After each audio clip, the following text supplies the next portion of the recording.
Jump in. I thought very briefly about trimming my beard before I got up here just to look more presentable for you. Um, but then I realized that Derek would be disappointed in me. And so I have to represent for the bearded folk out there. Um, Derek, if you don't know Derek, um, he's sitting back here. He leads a microchurch called Beer and Bible. And we've talked about it before up here, but the story of Beer and Bible is really interesting. Derek and I used to play softball together back in college.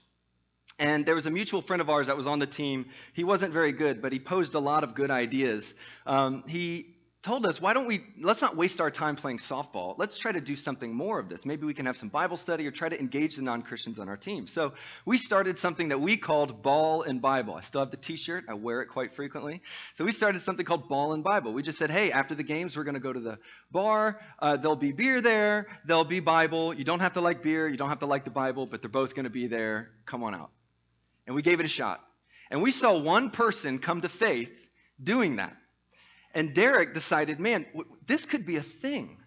And so Derek took that idea to the next level, and he started engaging in relationships with local bars and figuring, can I get to a place where we can start having free Bible discussions within this, almost sanctioned by the bar itself? And so he started doing that. And that was really successful for a long time. And Derek took it to another level. He said, man, I want to not just engage this place, but I want to incarnate fully. And so one of the bars that he was at, he decided that he was going to start, he had a great relationship with the owner, he was going to start a coffee shop. Now, many of you know that coffee shop. It's called Ginger Beard Coffee. And I think he gives some free coffee to us every once in a while, so we're graced by the presence of their coffee from time to time.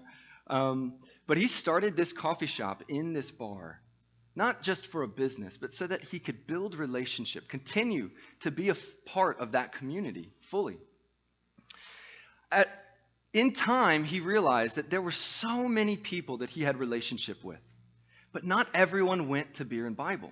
Not everyone showed up, and he was trying to figure out what are ways that we can engage this people, engage the people that I love, that I know, that I care about, in deeper ways outside of just what we know. And so him and I came up with an idea, and we just called it Whiskey Club. It was just a club where guys got together, they shared something that they liked, and more importantly, there was a space that people could engage in conversation. We got the idea from Haupt, took it, tried to figure it out for ourselves. So we started engaging with guys, building real relationship, deep relationship, and we've had a lot of fruit building good relationship with these guys over the past year or so. Back in December, we had a meeting where we were all sitting around as kind of our Christmas gathering, and we get into this dialogue where one of the most of the guys aren't Christian. And there's one that's more staunchly atheistic than the others. And we start getting into this intellectual dialogue. Now, this is my bread and butter. I've been in ministry for a long time, and I was proud, at least when I was on campus, of my ability to engage in an intellectual dialogue and an apologetic dialogue with a person. So that conversation started. I was like, I'm in. I'm ready to go. And so we start going back and forth. I gave an idea. Well, what about this? And it was like, oh, that's an interesting idea, but have you thought about this? And he gives an idea. And Derek, meanwhile, is sitting right next to us on the couch, and he's just laughing, and he's cracking jokes the whole time. He's like, y'all are crazy, you and your smart ideas. And I'd be like, okay, Derek, you obviously don't understand the weight of this important situation. This is a kingdom moment here where someone could potentially cross from death to life, and you're cracking jokes. Be quiet and let me do my thing. And so I give another idea, and he's like, yeah, that's interesting. And he gives another idea, and Derek's cracking more jokes. I'm like, you got to be kidding me here. Trying to do evangelism in the way I know how. Nothing came of that conversation. I felt good about it afterwards. I felt like, man, I really engaged this person. And I felt really good. But nothing came. A few weeks later, that same guy has a conversation with Derek. And he looks at Derek and he goes, God, man, you've got community, friendship, people who love you, people you love. You've got this Jesus thing. You've got purpose. You've got a business that's successful that you love that is more than just making money. You have a family. He starts listing out Derek's life. And then he's like, I want that. And Derek engages in probably the most meaningful conversation with that guy that we've ever had. I tried to communicate with my words and my intellect. And Derek had success with his life. And so it had me thinking, what's the point? What's the point of 10 years of learning and growing in my apologetic intellectual acuity? To what end? I mean, does it even matter now? In like a postmodern, post-Christian culture where experience and story matter more than ideas and truth and absolute truth, does it matter?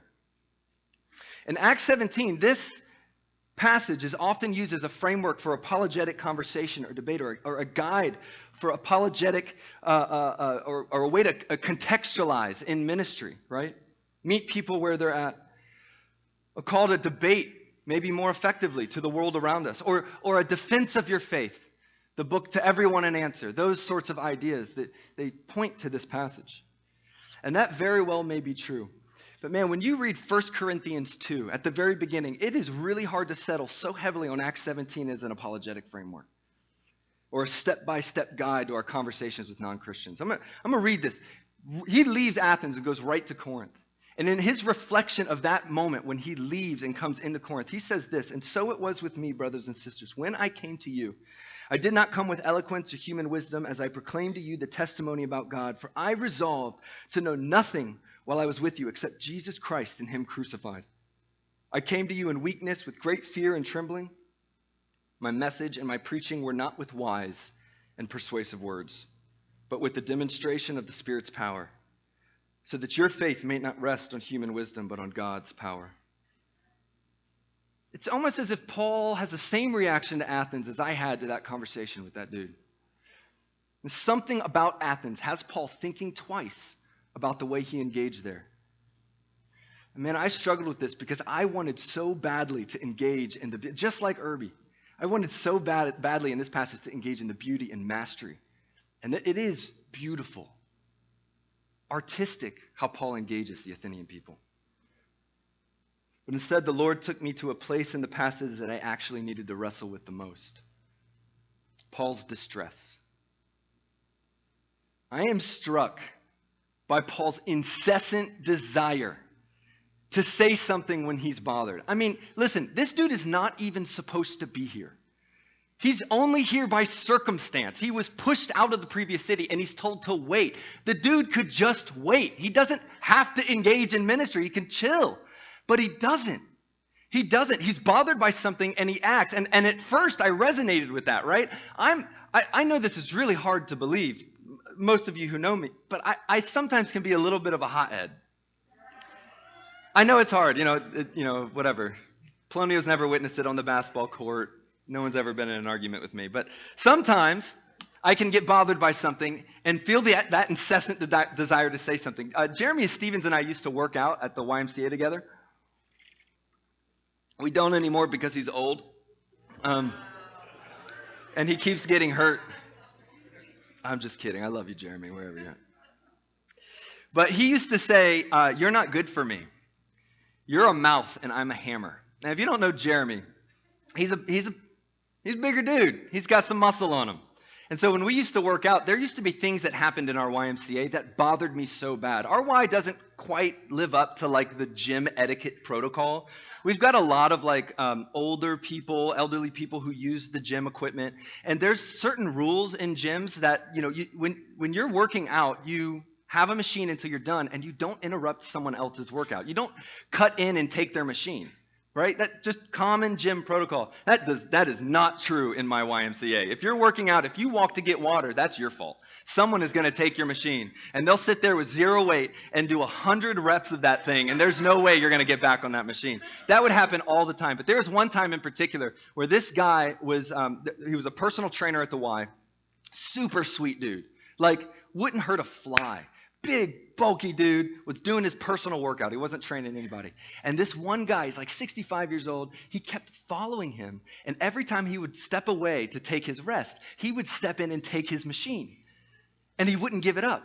And I was getting so annoyed, but I'm like, it's not my fight. It's not my fight. I'm not going to say anything. But eventually, Jeremy and I were doing dumbbell bench press. And we were on the bench, and I stepped away for a minute. And this guy came over and sat down on my bench. And I couldn't let it go. And I'm like, dude, what are you doing? It's like I'm in the middle, I'm standing right here. And we start getting into this dialogue, this debate about whether it was right for him to. I'm like, dude, I just watched you take this guy's machine over and over, and we're just like going at it. Then this dude steps up, he starts bowing up on me. And I'm like, oh my gosh, I'm about to get in a fight with a 65-year-old dude in the middle of the YMCA. It's like, this is not okay. What is happening? And Jeremy over there, the whole time this is happening, is in the middle of his set. He's got like these huge 85-pound dumbbells in each hand. And then all of a sudden, he drops the dumbbells. This is how it ends. He drops the dumbbells. He's all swollen. He stands up. He looks at the guy. He points in the other direction. He says, go.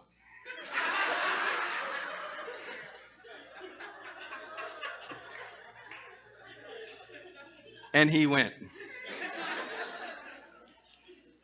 And then, like he often says, he looked at me and says, you're not good for me. You're a mouth, and I'm a hammer. They don't go well together. There are lots of things I get bothered by and want to act. And I want to relate in that way to this passage, but it's not the same.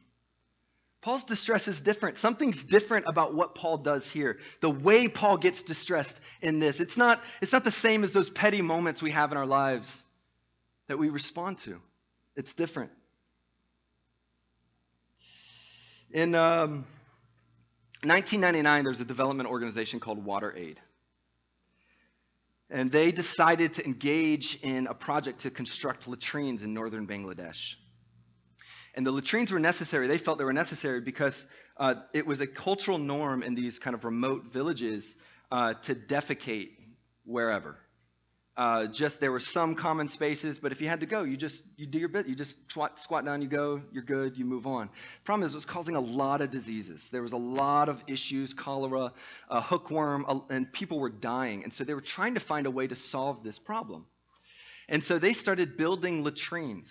And they felt good about themselves, and they walked away, and they came back and realized that nobody was using the latrines. So they embark in this huge project to spend all this money and find out that the villagers didn't actually use them. And so they started asking villagers, why don't you use the latrines? And they said, that's nicer than my house. Why would I go to the bathroom in that? Why would I use that? In fact, most of them, when pressed, felt like the latrines were a solution to a problem that they did not ask to be solved. So the researchers realized that they had been going about it wrong the whole time. They had thought about the problem as a hardware problem, that if we just build more latrines, people will change, diseases will reduce. And so they tried a different tactic. So what the researcher would do is he would go into a village, and he would start walking around the village. And he obviously looks different, so people would come up. Maybe some people recognized him from before, and they would follow him around, and he would start asking questions. Hey, where do you eat? Or where do you do this? Or what happens when your village does this? Where do you go? And they basically, he had them take him on a tour of the village. And eventually he started asking more personal questions. Where does everyone defecate? Where does everyone expose or dispose of waste?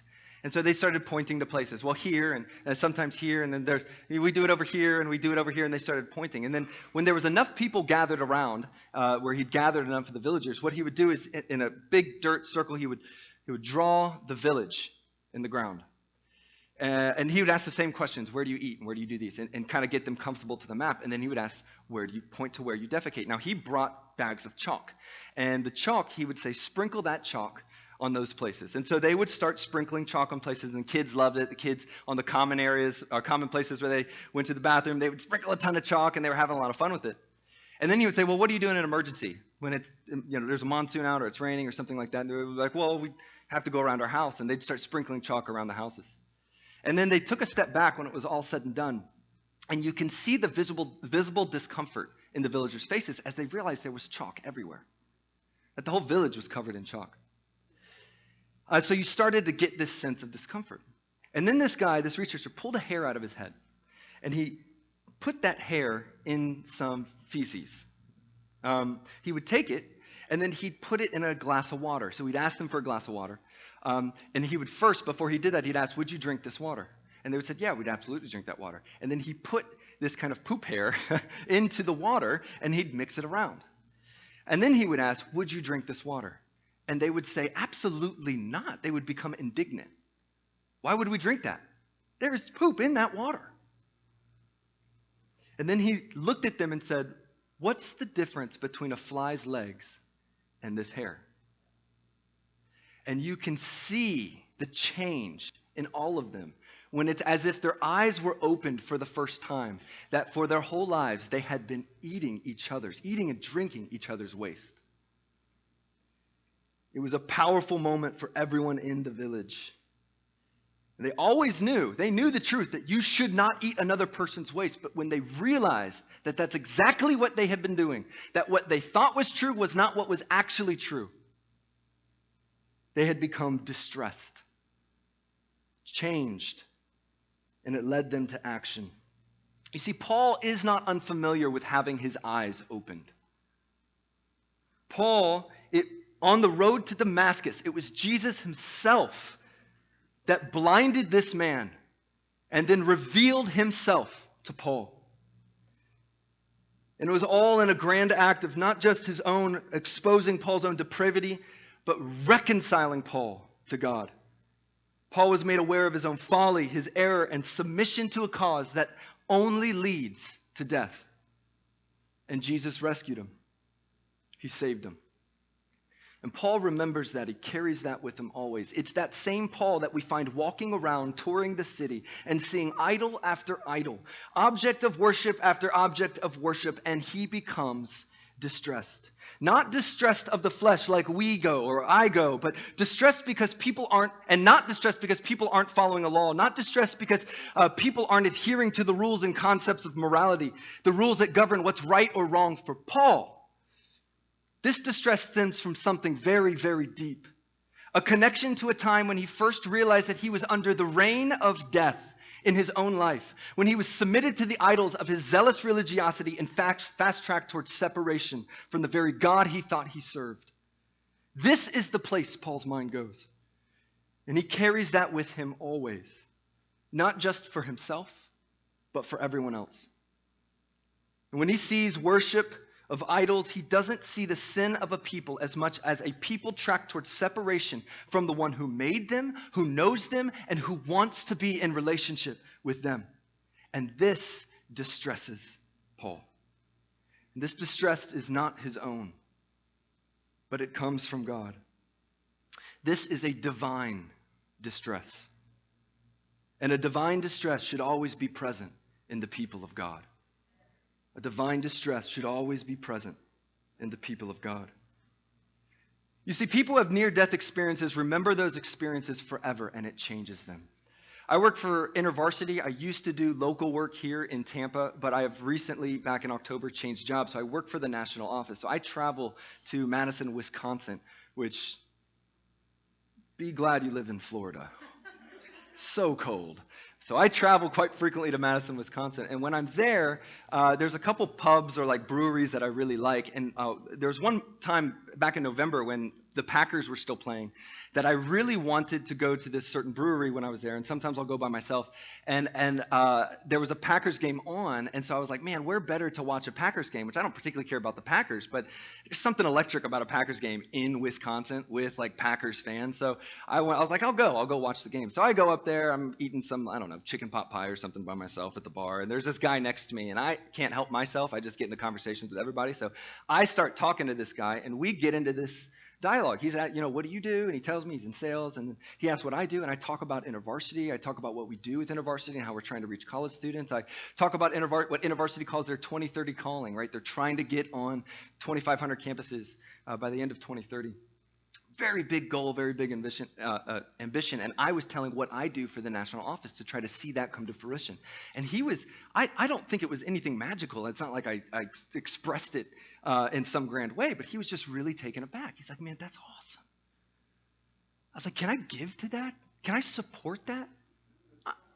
This was not a fundraising conversation. This was a dude at a bar, but I was just like, what? Why would you want to support that? I just felt like I needed to ask a question. Like, most people would be like, yes, let me give you the account number. And I was just like, why? Why would you want to do that?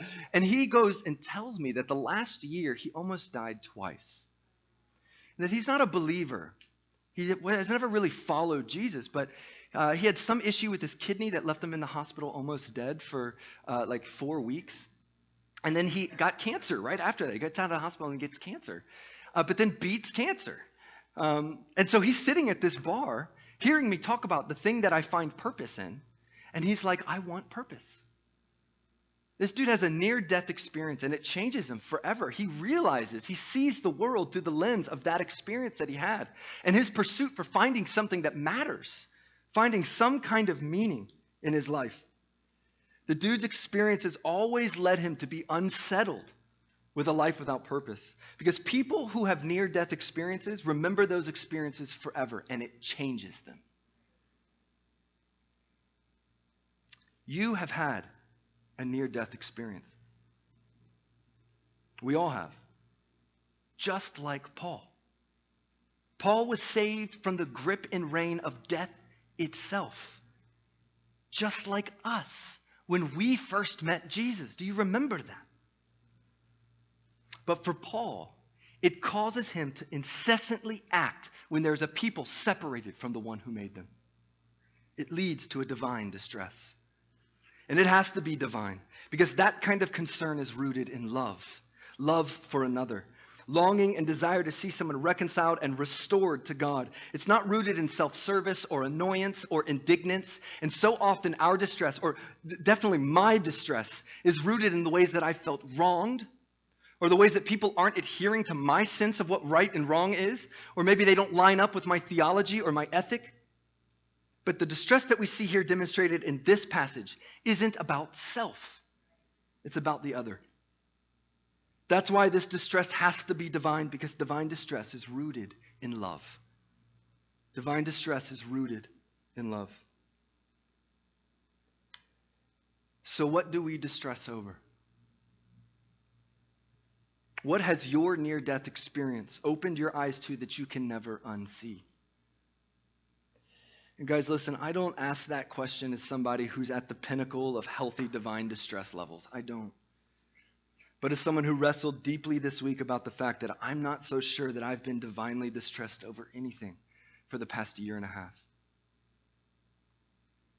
Guys, I've been on 100% throttle for so long in ministry, for as long as I can remember. And I am so burnt out.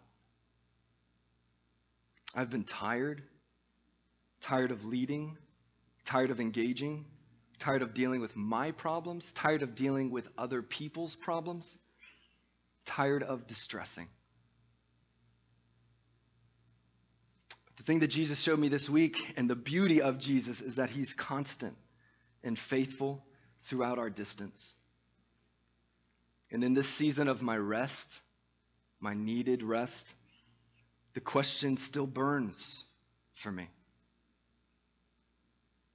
What do I distress over? Do we distress over the things in this world that God distresses over? And not just when we have our ministry switch on, guys. Not just when in between the start and end times of our microchurches, but always. Like Paul, he's just supposed to wait. Do we see the world with the very eyes and heart of God? Do we have a divine distress? And more importantly, do we do anything about it? Paul engages a people he does not know in a place he is unfamiliar with for love. His distress over their separation from God leads to action. The villagers in Bangladesh that I told you about, they not only made changes to their own village, but they felt the desire, the need, the incessant desire to tell other villages about it. It's like what they learned in that moment when their eyes were open caused them to be changed forever and act on that change.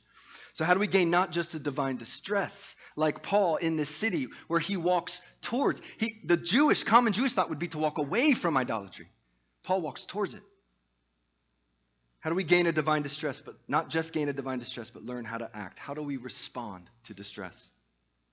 This passage gives us a great window, I think, in how Paul chooses to walk towards the idolatry of the Athenian people and act on his divine distress and their separation from God. But the danger in this passage is to try to use Paul's method as a step-by-step guide to engaging non-Christians. And the common outcome of that pursuit is to say we need to learn philosophy. We need to get better at understanding atheism and agnosticism. We need to study more relevant apologetics. We need to be able to communicate the authenticity of Scripture. We need to learn all the possible arguments that people might have and be ready for them. I mean, who feels overwhelmed by that prospect? Yes, most of us do. I mean, most of us barely have time to read any book, much less one on apologetics. And to fight through to do that would be hard. And don't get me wrong, we need these people. We need people who will engage deeply in the mind in profound ways. And we have those people amongst us. And in a lot of ways, there are some of those pursuits that are good for every one of us in various capacities. That there are things that we should learn. So we need people like Tommy. Like, read your books, Tommy. Read all those books, your 200 books, whatever you read, you know? We need that. We need people in our community that we do that. Ryan Polonio, you keep pontificating on thoughts people haven't even begun to thought are possible to think about. Like, we need those kind of intellectuals in our midst. And like those people in our community, Paul is an intellectual beast. And Luke does an intentional job of setting him up as the new Socrates in this passage. But I don't think it's his understanding. Listen, I don't think it's his understanding of the Athenian philosophy that allows Paul to go not just into Athens, but anywhere and share the gospel of Jesus in a way that is relevant to people who listen. Paul's advantage is that he understands the gospel. Paul's advantage is that he is what Jeff Vanderstelt calls gospel fluent. Gospel fluent. Gospel fluency is the ability for a person to speak the truths of Jesus in the everyday stuff of life.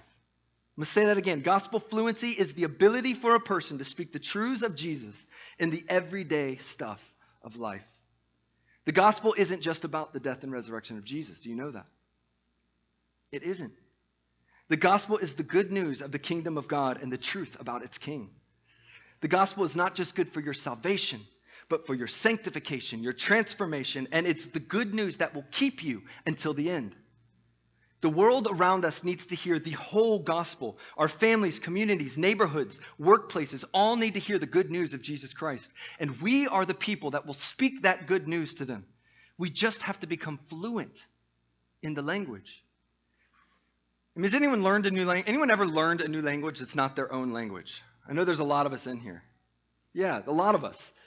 Anyone who's learned a new language knows that you start by learning some basic words, some basic ideas, and over time you learn more and more. But the best way to learn a language is to immerse yourself in that language. And if you can do that, if you can find a way to immerse yourself in the language, eventually you won't just learn the words of that new language. You begin to think and process and see the world through that new language. It becomes a part of who you are. And like any new language, the gospel is no different. We learn the gospel when we are first saved, and we respond to that gospel, but we must keep learning. We must immerse ourselves with the language of the gospel until we don't just know the words, but the good news of the kingdom of God permeates our thoughts and becomes the lens in which we see everything around us. That is gospel fluency. So how do we become gospel fluent? How do we become like Paul in this passage, able to speak the truth of Jesus to these people? Jeff Vanderstelt, in his book, Gospel Fluency, starts out by saying that we are all unbelievers. Listen to this. We are all unbelievers. Christians tend to think in terms of believers and unbelievers, but it's a false dichotomy. There are people who have been atoned for and saved, and people who have yet to experience the grace and gift of Jesus, yes. But if belief is about how we live, we don't believe all the truths of the gospel. The work of our sanctification is to believe more and more all the truths about who God is, and not just how it affects us and ourselves, but the world around us. We grow in gospel fluency by learning how to overcome disbelief in both ourselves and the non-Christian world. The book that Jeff writes, which I highly recommend, it's called Gospel Fluency. It is a fantastic book. And he gives so many ways to grow in gospel fluency, how to deal with unbelief. But I'm going to give us one tool to engage in our own unbelief and to engage in the unbelief of a non-Christian. Is that cool? Can I get real practical with us? Yeah? Yes? Yes, please give me something. One of the most powerful yet simple ways to deal with unbelief in ourselves is to reflect on why the gospel is good news to you. Why the gospel is good news to you. Remember that near-death experience. What did Jesus save you from? What is it about that experience that is actually good news to you in your life? Not just your life before, but your life right now. And whenever you can answer why the gospel is good news to you, talk about it. Talk about it with your words, not just your thoughts or watching sermons, but talk with your mouth about the gospel. Tell your wife, your husband, your friends, your kids, your microchurches, talk about it. And not just how the gospel was good news to you, but how the gospel is good news to you right now in your life now. The Central House Church, where are my Central House people? We got Central House people around here? Yeah, whoop, whoop. We did an exercise a few weeks ago where we decided not to do like a Bible study or anything. We just went around the table and we just shared our stories. Everyone just shared their story. And you can tell that as we run around the table that the stories from the past were still fresh in the hearts of so many of us. There were tears, there were laughter, and there was a joint acknowledgement that Jesus is good. Not was good, is good. Talking about the ways we see the truths of Jesus at work in our everyday lives with people close to us not only deepens our connection with each other, but it grows our understanding of how we see and believe in Jesus. There are so many, I feel like this is my life when I make this statement. There are so many moments in our lives that are not marked by joy, peace, love, forbearance, kindness, goodness, faithfulness, gentleness, and self-control. And our ability to talk about how the gospel is good news in those personal situations is crucial to us being able to identify how the gospel is good news to a dying world around us. When I'm in a disagreement with Allison that I want to win so badly, Allison is my wife, by the way. I know no other married couple has arguments like this, but for some reason it's me. I just want to win. Can I remember that God sees me, that God loves me, and validates everything about who I am and the way He made me, and I don't need to fight for my pride. That Jesus is my pride, and that's enough. When I'm frustrated at a house project that isn't going the way I want, or I've lost control of it, can I remember the grace of God for me, and that Jesus is my perfection, that I don't have to control everything. My ability to produce doesn't dictate the way God sees me. When those truths are a part of my language and my vocabulary, I can speak them over the way death wants to reign in my life and in turn speak it to others. A simple way to deal with unbelief in ourselves is to speak the truths of Jesus. I'm going to invite the worship team up. A simple tool, the second thing, a simple tool to deal with unbelief in non-Christians or the world around us. This is important. Listen. Listen. In Jesus' ministry, like with the woman at the well, you see Him slow down, draw out the heart, and listen. Vanderstelt says that often we are giving answers to questions that people are not asking us, or cramming information into hearts that are longing for love, not just facts. We fail to listen. We fail to draw out the heart. And we miss opportunities to really love people and share the love of God with them. The next time a non-Christian gives you that snide comment about how religion is the worst and how the Bible isn't true, stop defending and don't try. Jesus can defend Himself. You know that, right? Just ask questions. Why do you feel that way? What is it about religion that bothers you so much? The next time your coworker tells you a hard situation that happened in their life or is happening in their life, let them speak. Let them speak. Resist the temptation to give a Sunday school answer about God is there and He loves them. But stop and ask the Spirit to reveal to you the way the person needs good news in that moment. There is always something deeper a person needs from Jesus, and we will never discover how to speak the needed truth if we don't listen. These are just two simple practices we can do, and there's so much more to learn on how to practice our gospel fluency. But guys, our gospel fluency, our ability to speak the truths of Jesus in a personal, authentic, and relevant way to a dying world is often one of the only things that stands in the way of us acting on the divine distress that God himself places in our hearts. And Paul was a smart dude. And honestly, we could have, and I maybe initially would have loved to do this, spend the whole time breaking apart the nuances of his arguments to the Athenian people. But we don't need Paul's intellect to reach a hurting world. We need the fullness of the gospel and an ability to communicate and connect its truths, not just with ourselves in a deep and profound way, but with others. Derek has an impact on that channel side community. Not because he's smart, because he knows a lot about Scripture or knows a lot about apologetics. It can have all these dialogues with people that come in and out of that bar. But because he lives a Jesus life, he listens and he speaks truths that people actually need to hear. Divine distress is what causes us to act. And gospel fluency is what informs us how. So what do you need this morning? Maybe you're like me. You need God to breathe something new in you. You need him to breathe and remind you of that thing that you first loved. The ways that you were once bound by death and he swooped in and rescued you. I need that. I need to remember that every day. And I need him to breathe that truth. To give me once again distress for a hurting world. I need that so bad. And maybe you're like that this morning. You need God to breathe in you in a new way. To remind you of that near-death experience.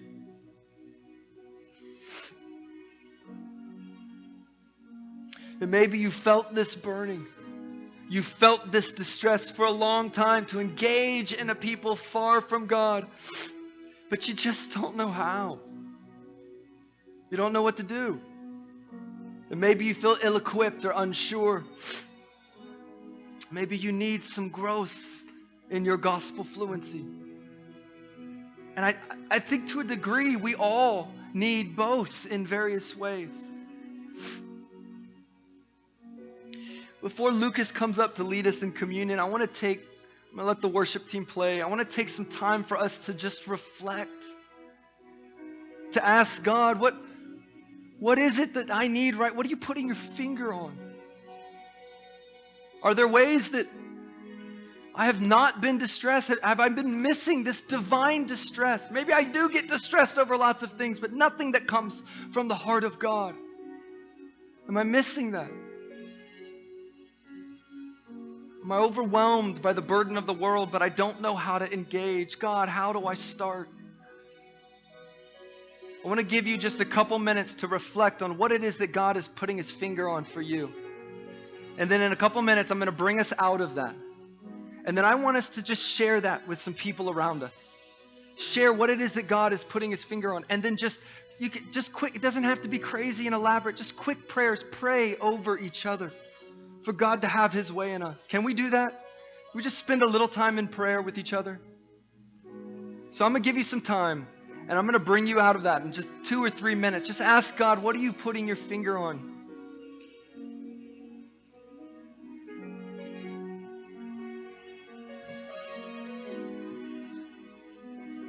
God, would you speak to us right now? Would you reveal yourself to us and reveal ourselves, the ways that we have maybe been hiding, or things that we don't see?